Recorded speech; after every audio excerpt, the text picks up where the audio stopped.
आता मी निघालो पाषाण सोमेश्वरवाडी या ठिकाणी आणि सारसबाग शनिवारवाडा आणि दगडूशेठ गणपती हे जवळजवळ असल्या तिथून मी जो 10.5 किलोमीटरच्या अंतरावर सोमेश्वरवाडी आलो. पाषाण सोमेश्वरवाडी हे टाईप केल्यानंतर आपल्याला कळेल कुठे आहे ते. आणि या ठिकाणी सोमेश्वरवाडीमध्ये हे प्राचीन काळ पूर्वीचं जे मंदिर आहे पाषाणी आणि शंकराचं मंदिर असल्याकारणे आणि सुंदर असं मंदिर आजूबाजूला.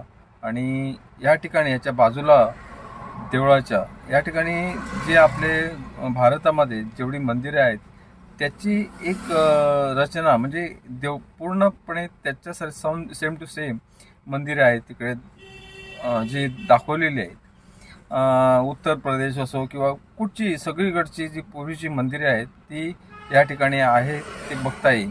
आणि त्याशिवाय एक म्युझियम आहे ते एक पाटीलवाडा गाव एक दाखवलेलं आहे. गावामध्ये वेगवेगळे म्हणजे कसं काय गावामध्ये चाललेलं आहे शेतीपासून ते जे लोहार असो किंवा आणि काय सगळं एक दाखवलेलं आहे. कसं काय म्हणजे अगोदरचे लोक कसे असायचे काय ते सर्व काय व्यवस्थित दाखवलेलं आहे. जे सोमेश्वरवाडी मंदिराच्या बाजूला एका ठिकाणी आल्यानंतर मन तृप्त होतं. सुंदर असं वातावरण आहे. नक्की येऊन जावा आणि माझ्या व्हिडिओला फॉलो करा आणि सबस्क्राईब करा आणि शेअर करा. धन्यवाद. मी आता पोचलो सोमेश्वर मंदिर या ठिकाणी. जे आजूबाजूचं वातावरण सुंदर असं बघा. हे मंदिराचं मुख्य गेट प्रमुख आणि तटबंदी मोठी उंच असं एक शिवाजीचा पुतळा. दरवाजातून आत गेलो की पहिलं दर्शन भेटतं ते गणपतीचं. दर्शन घेतलं की नंतर पाठच्या बाजूला मारुती हनुमान चे छोटं मंदिर आहे. त्याचा स्तंभ आहे. स्तंभाच्या मागच्या बाजूला अवढव्य स्तंभ आणि हे छोटी छोटी देवालय कालभैरव वगैरे स्तंभ पाहू शकता या ठिकाणी. आणि हे आहे मारुतीचं आणि शनी देवाचं मंदिर छोटंसं. शनिवारी भरपूर गर्दी असते. या आजूबाजूला छोटी छोटी मंदिरे आहेत पाहू शकता. हे एक छोटंसं मंदिर कसं दिसतंय ते समाधी आहे त्या ठिकाणी आणि संजीवनी समाधी म्हणतात.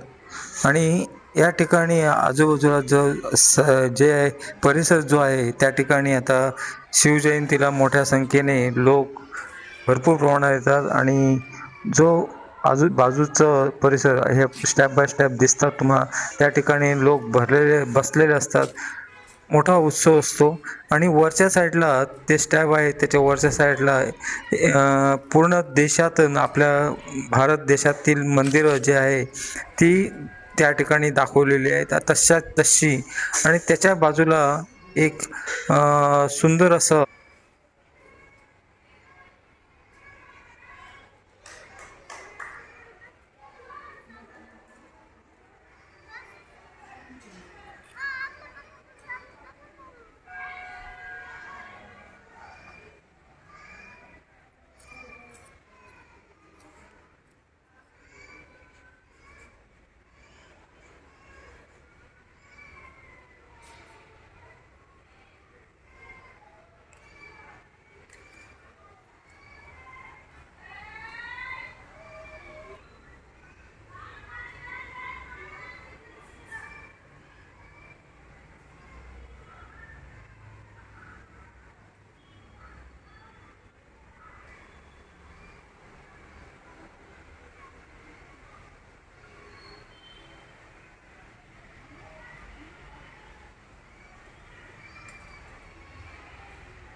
हे मार्बल आहे, सफेद मार्बल. या मार्बलवर सुंदर अशी नक्षी केलेली आहे. सुंदर असं नक्षीमुळे एक उठाव सुंदर असं दिसतं. पाहू शकता फुलं वगैरे. हा सफेद मार्बल पूर्ण समोर जे शनिदेव आणि या ठिकाणी सैन्य जे आहे, जे पेशवाई काळातलं हे मंदिर आणि गणपती, हे नंदी आहे महादेवाच्या देवाच्या समोर. जे लिंग आहे त्याच्या समोर नंदी आहे सुंदर. आणि जे नंदीवर एक साप आहे, कोरीव काम केलेले आहे, पाषाण जे नंदीचं. आणि समोर आरसा आहे, खाली जे गर्भकुळी कूड आहे ते खाली लिंग आहे, वर आरसा आहे, आरशामधून दिसतं. हे बघा साप सुंदर असं नक्षी केलेली आहे नंदीवर. आणि हे कासव आहे. महादेव देवळात सगळीकडे पाहिलं तर कासव असतातच. आणि हे कासव आहे सुंदर.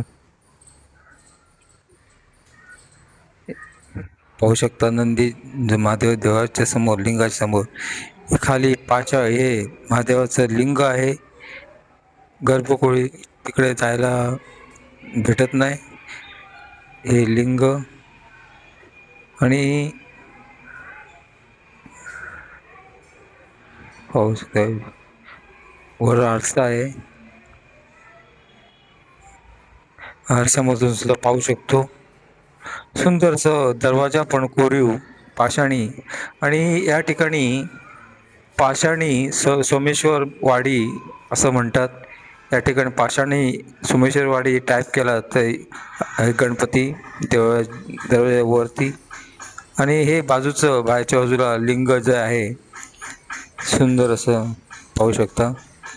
इकडे सर्व भाविक येऊन लिंगावर दूध किंवा पाणी घालून पूजा करतात. आणि दर सोमवारी प्रसाद आहे. भाविक येऊन प्रसादाची वेळ असते त्यावेळी भेटतं प्रसाद मोठ्या प्रमाणात. आणि एक विष्णू देव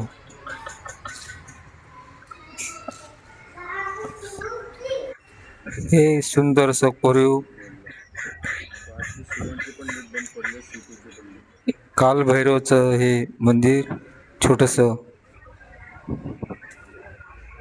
कालभैरव मंदिर, कालभैरवनाथ मंदिर आहे.